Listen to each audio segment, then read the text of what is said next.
Very pleased to be joined here at Blogging the Boys by the one and only old friend, current friend, new friend, Tiny Jim. One of the only people, this is a sincere thing, who I've ever had beers in the parking lot of AT&T Stadium at midnight with. And that is from the Athletic, David Helman. Tiny Jim, how goes it? I'm glad you remember too, because those are fond memories. We used to be the last people out of the press box. So look at us now.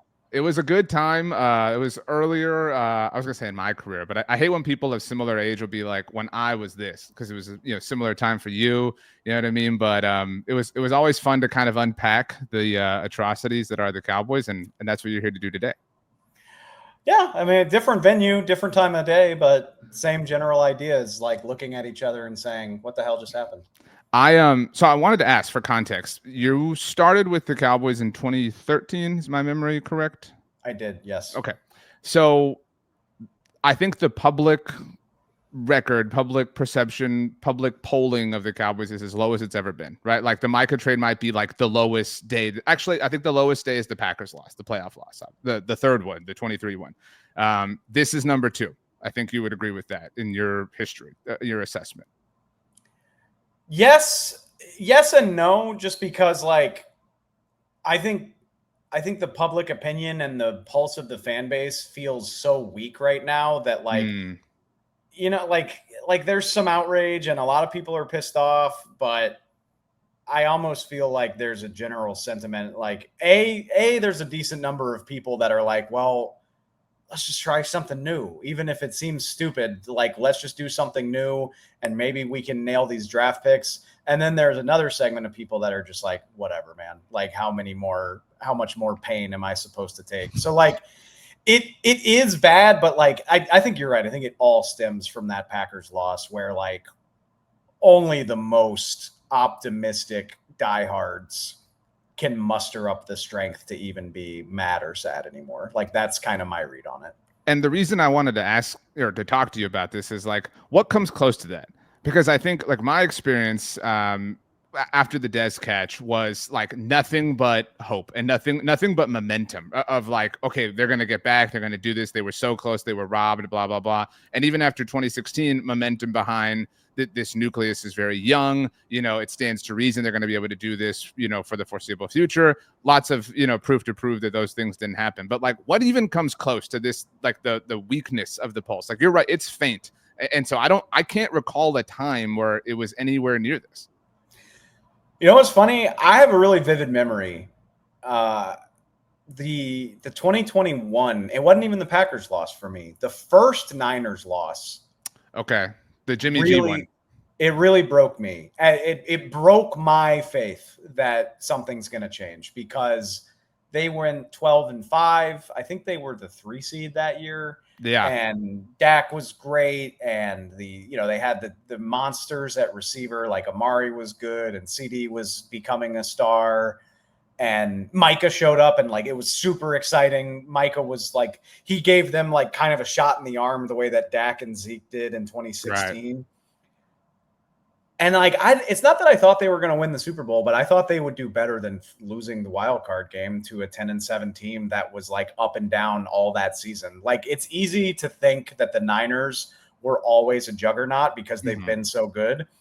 They were a 10-7 team that lost a lot of embarrassing games that year, but they rounded into form and just bullied the Cowboys for 3.5 hours. And I remember sitting there after that game and being like, what's it going to take?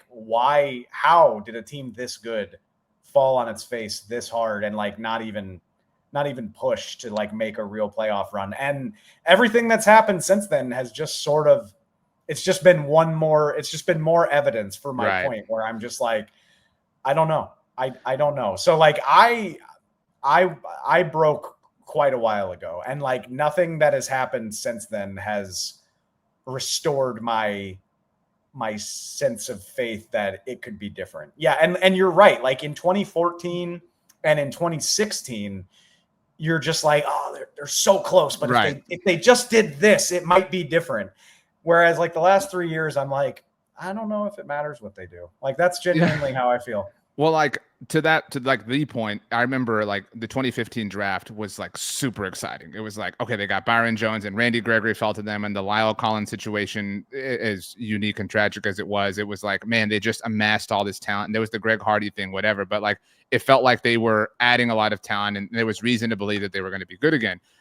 It's interesting that you bring up 2021.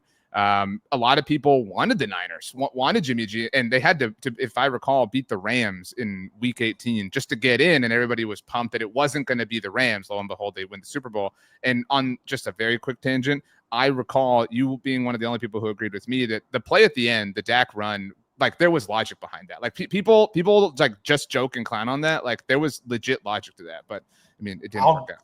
I'll go to my grave. The Niners had two men on each sideline. Like they gave up the middle of the field.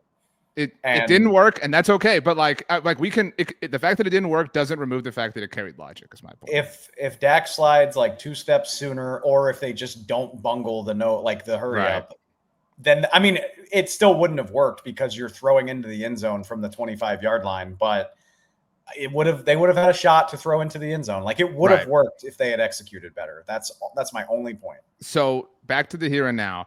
This does feel like a different kind of like I don't view this as the Doctor Strange surrendering the stone. Like this was the only way that we stood a chance to win type thing. And so I think the difference between now and say 21 is that a lot of people feel like that apathy exists from the front office. Like it's one thing to trust yourself, but it's a whole different, ask to trust when it feels like they're not even trying. Like what do you have? Micah was maybe the highest point of faith or stability anybody had in the team. So now it's Dak and CD, and then there's like a significant drop off in terms of earned trust at this point. Yeah, I would say that's fair. The passing game in general, because I think a fair amount of people are excited about George Pickens. I am. Like I'm a big believer that George Pickens is going to earn himself a nice payday when this season is all said and done, which is funny because David Mulligetta is his agent too. I'm sure a lot of people have brought that up.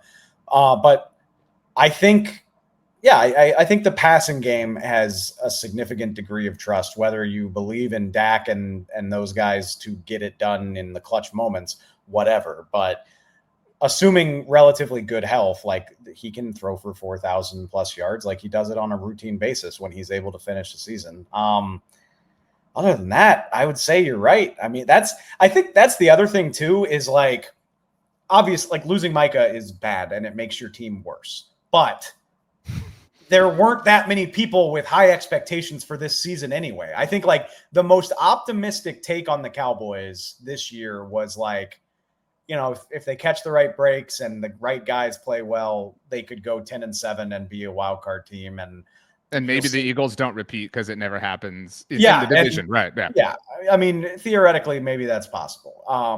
But the more like a realistic view of this team is like, if they don't get the right breaks, if the wrong guy gets hurt, you're talking about 8-9, 9-8, missing the playoffs. And so I say all that just to say, I don't know very many people who were like that excited about the season anyway. And now it's just like, okay, well now I'm really not excited about the season. So it's a weird spot to be where like it's deflating, but I think most fans were already kind of deflated between just how disappointing the last few seasons have been and also the way this Micah contract thing had now at this point drawn out for more than a year when you consider they could have signed him in 2024. So, yeah. So the true reason why I wanted to have you on here is it's been so awesome to watch your career thrive and flourish recently. And I'm excited to hear about the draft pod that you're doing with Dane, kind of throwing it back in time. But you're someone who now, maybe more than anyone, understands the local and national perspectives of the Cowboys and can marry them. And I do think that maybe you're still unique in that sense, but there are more people who have realized that. It does feel like the national lens has caught up, certainly to the contractual things, right? Everybody's talked about forever now about how they approach Dak, how they approach CD, and this whole Micah thing. And so I offer this in no optimistic, Dave, it really feels like things are changing, but for lack of other terminology, it does feel like things are different in terms of the purview of this team. So in that sense, that has like upped some of the intensity or pressure, and I think as a result it's upped the theatrics, right? Like I honestly think that the front office has said like, okay, like you broke the fourth wall a little bit. Now we really got to, put on a show here. And I don't know any other way to logically process what we've been watching for the last 18 months. I think you could be onto something there. And I agree with you. Like, as somebody who covered the team from inside and was like part of the market, and now I'm in a much wider role. Like, I think the national view of the Cowboys has matured a little bit. And there's always going to be people that just hate the Cowboys because they're America's team. But by and large, I think people have a more mature, more nuanced view of the team than they did even like 5 or 6 years ago. But I also think the amount of criticism, I can't prove this. This is just me speculating, but like, I feel like Jerry and Steven in particular, like, I think they're a little defensive. I think their feelings are a little bit hurt by people, like, especially like when you're worth what they're worth and you have what they have, like, people calling you broke all the time probably doesn't sit very well when, like, that's obviously not true. And I think they would like to rationalize all the different reasons why they do things the way that they do. And they would tell you a bunch of stuff about the cap hits they've got to deal with and the contracts they have handed out, and 6 different ways from Sunday of like why they actually are trying. And I mean, it's up to you how much you want to believe that. I know I don't really put much stock in it, but I do think there's an air of defensiveness that comes out of the front office these days. I mean, it's infamous at this point, but Steven's whole thing with the air quotes, I couldn't believe it. I mean, I think it's the most tone deaf thing ever. But that they feel that way. And like, I definitely, again, I can't prove this, but I feel like they've kind of had a moment where they're like, what the hell is going on? Like, why is everybody coming at us? And it's the same thing. Like, I don't remember when it was not the Micah presser. Maybe it was the introductory presser for training camp, or no, I think it was the Stephen A. Smith interview. Jerry was like, we have the 6th most wins in the NFL. That is objectively valuable information, but like, to prop it up that way, I agree is stupid. When you have 5 Lombardis in the atrium of your building and you're telling me how many regular season games you've won, I just try it with somebody else. Miss me with that being the standard in Dallas. Last one, because I know you got to get out of here and I want to hear the plugs. As someone who knows the team intimately, what is the most of course thing that will happen to them this year? Like of course, like, it will happen because they are who they are and they invite what they invite. It actually might be good. I think it's that they beat the Eagles. Like, they're and Jerry on next Friday morning is like, I mean, on Thursday night? Oh, no, no way. I'm talking from a hilarity standpoint. Like I'm not predicting that, but like, the theater of Jerry, like in his first interview on The Fan, would be amazing. If I'm not honest, I'm not saying it won't be competitive, but like, I mean, we already know the track record of home teams on Thursday night openers is incredible. You know, the home team the defending champ has only lost like 3 or 4 times in the 20 plus years they've been doing it. And the Eagles are just a better team right now than the Cowboys. I'm not saying it won't be a competitive game, but that would be truly amazing if the Cowboys find a way to win that game. No, what I was going to say is, of course, what would happen is one of these rookies is just fucking amazing. Oh. Like, what if Tyler Booker just turns this offensive line into a juggernaut? Or like, what if Donovan Ezeraku has an 8-sack rookie season? Like, it would be because that's what they do. They move on from a legend and then they trip over themselves and like find a new star. And so it would be very Cowboys if like 5 weeks from now, Donovan Ezeraku is like a household name and everybody's just like, how about them, baby? How about those Cowboys? I can see my tweet that has like his and Micah sack totals to that point in the year, and just like oh my God. the like catnip. If a pass rusher on this team, like, and I think it's worth mentioning, I think the world of Micah, but like, he didn't have a training camp. I don't think you could call it a shock if he needs a little while to sort of get ramped up. If a pass rusher on this team jumps out and has like a crazy September, like if Ezeraku or Sam Williams, I think it has to be a homegrown guy. Like, if Dante Fowler does it, whatever. But like, yeah, if Sam Williams has a 4-sack September and Micah's sitting on like 1 after the first few games, like, Cowboys Twitter is going to be having a field day with that. The theater day is Donovan Ezeraku having 2 sacks on Thursday night as the Cowboys beat the Eagles. That would be That would be peak Cowboys. Yeah. That would be very peak Cowboys. From The Athletic now, Dave, plug away, please, and tell us about the new pod with Dane, something we're all looking forward to as the season progresses, but certainly, throughout the draft cycle as well. Well, so I co-host the Athletic Football Show now with Robert Mays and Derek Klassen. If you're a football junkie, I promise you we got something for everybody. We dive deep. We give you the 360. We get granular on everybody, including the Cowboys. I mean, if you're looking for smart Cowboys takes on a national level, I promise you will find it on the Athletic Football Show. And then I'm really excited. As soon as I joined the Athletic, the first thing I thought about was I work with Dane again. And if you're familiar with my work, you know that Dane and I have worked on draft stuff for a long, long time. We're good buddies. And we already have launched, but we will be regularly recording Building the Beast every week this football season. It'll be in the Athletic Football Show's feed every Wednesday, I believe.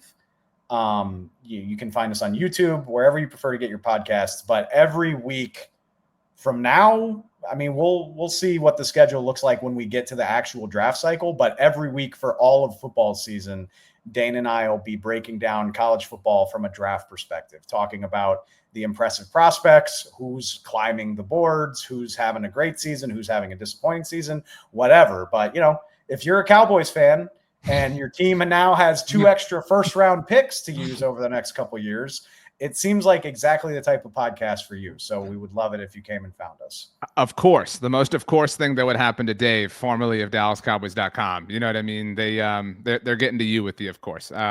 Dave, appreciate it. Wish you all the best, health, wealth, and happiness. Happy to see you thriving. And go Gators. It's good to see you, brother. Go Tigers. I'm sure we'll be talking about it too. They play early this year. Yeah, that's right. Well, somebody's going to win. Somebody's going to lose.